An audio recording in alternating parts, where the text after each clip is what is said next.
Bonjour Claude Moniquet. Bonjour Steve. Et merci d'avoir accepté notre invitation. Vous êtes spécialiste en matière de renseignement et de lutte contre le terrorisme après avoir été agent de la DGSE.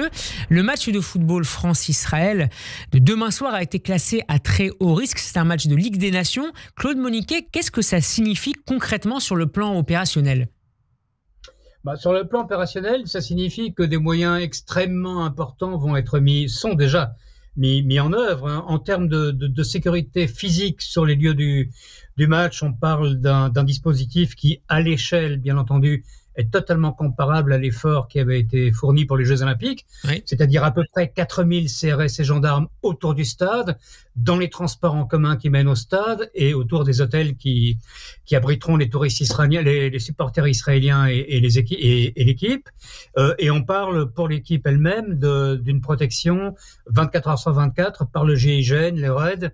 Donc c'est quelque chose de très très conséquent qui devrait permettre de faire face à toutes les menaces, d'autant plus que, ce qui est très rare, il y aura également des policiers à l'intérieur du stade. En règle générale, ce sont uniquement des stadiers qui sont à l'intérieur. Là, il y aura des policiers et des gendarmes, en plus de 10 ou 15 000 stadiers. Donc c'est un dispositif énorme. Énorme et plus important encore que celui vu au Parc des Princes au mois d'août pendant le match Israël-Mali, le premier match de la sélection israéliien lors des Jeux Olympiques. Oui, tout à fait, parce que évidemment il s'est passé quelque chose depuis. C'est Amsterdam. Bien sûr. Et Amsterdam a été. Les matchs avec les Israéliens malheureusement ont toujours été des matchs à risque, et particulièrement depuis 7 octobre. Mais depuis Amsterdam, depuis 5 jours, depuis presque une semaine maintenant, depuis 6 jours, la menace a changé, non pas de nature, mais d'intensité, d'ampleur. Et il est clair qu'on ne peut pas traiter les choses comme on les traitait il y a 6 mois. C'est totalement différent, d'autant plus que des appels circulent, entre autres d'ailleurs aux Pays-Bas, aussi en Belgique, pour dire on va jouer le deuxième round ou la deuxième mi-temps, si vous voulez, d'Amsterdam, et la deuxième mi-temps, c'est Paris demain soir. Est-ce qu'on pourrait imaginer que des supporters en provenance de Belgique ou des Pays-Bas se rendent en France demain à Paris, enfin plutôt à Saint-Denis, pour essayer de perturber ce match, si ce n'est à l'intérieur, au moins aux abords du stade ? Il y en aura certainement. Alors, je pense pas que ce sont des supporters. Hein. Ce sont des casseurs antisémites et anti-israéliens. Faut appeler les choses par leur nom. Mais il y en aura certainement. Alors, ce seront pas de gros bataillons. Ils seront pas des milliers, évidemment. Ils seront sans doute même pas des centaines. Mais on peut s'attendre à ce qu'il y ait des dizaines de personnes qui viennent. À titre d'exemple, on sait, c'est documenté par la police, que pour le pogrom de jeudi soir, une petite dizaine de jeunes Belges avaient gagné les Pays-Bas pour y participer. Rappelons également à ce propos que la Belgique n'avait pas accepté que le match opposant pour la même Ligue des Nations de la Belgique à Israël se joue justement à Bruxelles. Claude Moniquet, quel type de problématique très précisément pourrait perturber ce match, notamment aux abords du stade ? Alors, on a 2 risques fondamentaux, je dirais 3 risques. Le premier risque, c'est évidemment le risque terroriste. Ça, c'est quelque chose de particulier, et les services de renseignement travaillent sur ce risque pour détecter la menace en amont.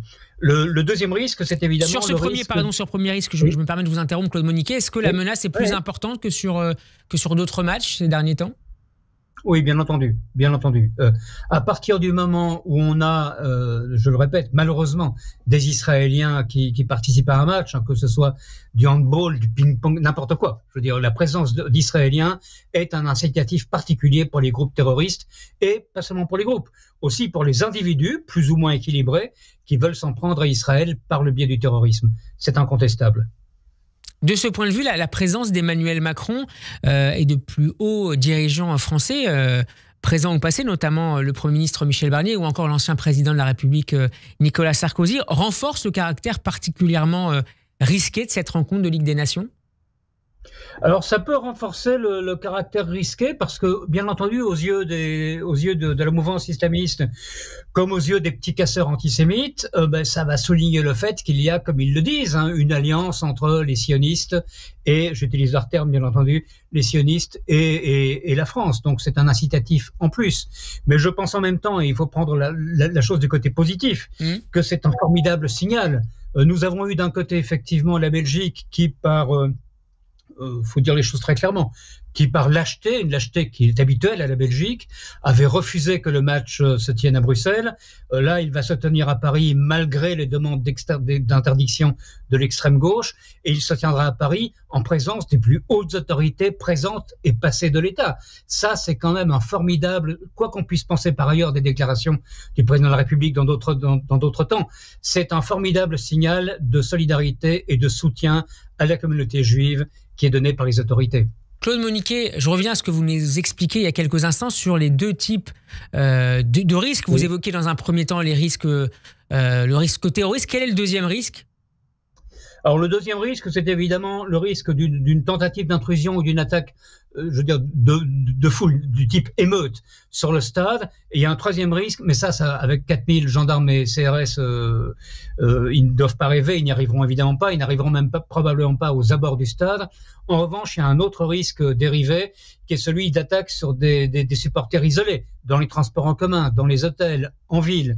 Ça, c'est un risque qui est beaucoup plus difficile à prévenir, parce que si les gens se dispersent, si les gens, avant ou après le match, vont en famille ou entre copains, boire un verre, manger un morceau, se promènent dans Paris, évidemment, ils pourraient être ciblés par des groupes de casseurs. Et donc, pour nos auditeurs qui vous écoutent et qui envisagent demain de se rendre au Stade de France, vous leur conseillez de ne pas rester trop longtemps aux abords du stade et de se déplacer, d'éviter de se déplacer de manière isolée ? Ben d'abord, il y a une initiative de Franck Tapiro qui va mettre des bus sur le terrain, des bus qui seront escortés par la police. Ceux qui peuvent en profiter doivent en profiter. En même temps, effectivement, pour tous les autres, je pense qu'il faut y aller. Ceux qui iront au match doivent y aller le plus rapidement possible et effectivement et le plus directement possible, et puis quitter le stade de la même manière. Et c'est malheureux à dire en 2024 en France, mais bien entendu, en n'exhibant pas de signes qui les désignent comme étant des supporters israéliens ou des juifs. On en est là aujourd'hui. Se promener en France demain autour du stade à Saint-Denis ou sur le trajet avec une kippa exposera évidemment les gens qui le font malheureusement à des violences. Donc il faudra exercer une certaine discrétion.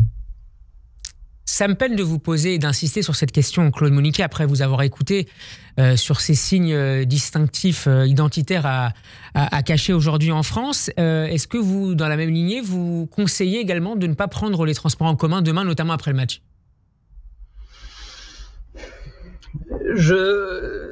J'ai servi l'État à mon modeste niveau pendant 20 ans. Je connais bien nos services. Qu'ils soient de police ou de renseignement. J'ai une grande confiance dans nos services. Je sais que le maximum sera fait pour assurer la sécurité de tous demain soir.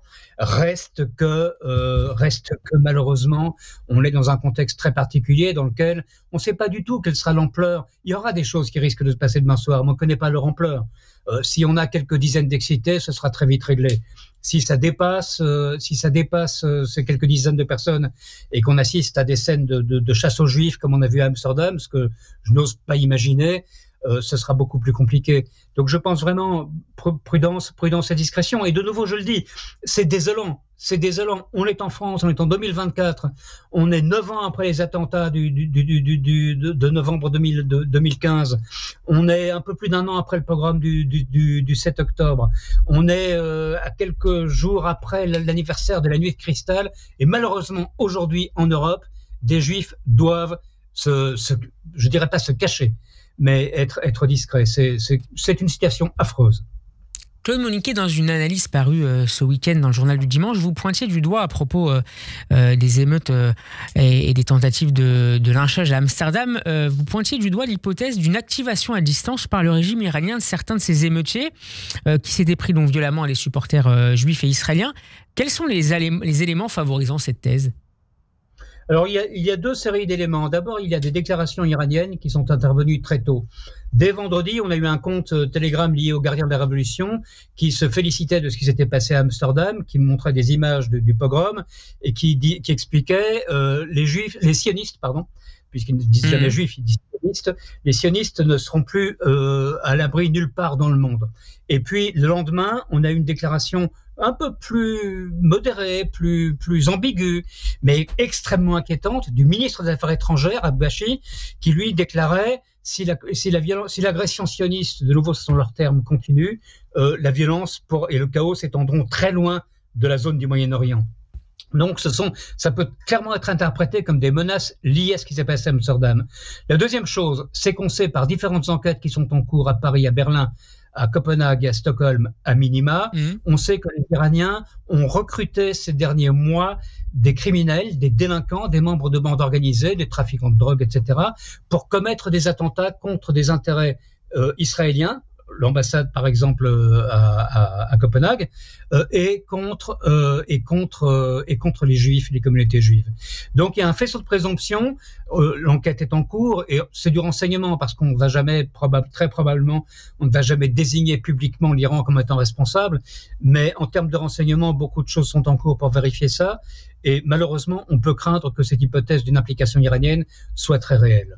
Merci beaucoup Claude Moniquet d'avoir été avec nous en direct dans le Grand Journal. Vous êtes spécialiste en matière de renseignement et de lutte contre le terrorisme. Merci beaucoup d'avoir été avec nous. On peut vous réécouter sur radioj.fr et en vidéo sur notre chaîne YouTube. À très bientôt sur Radio J.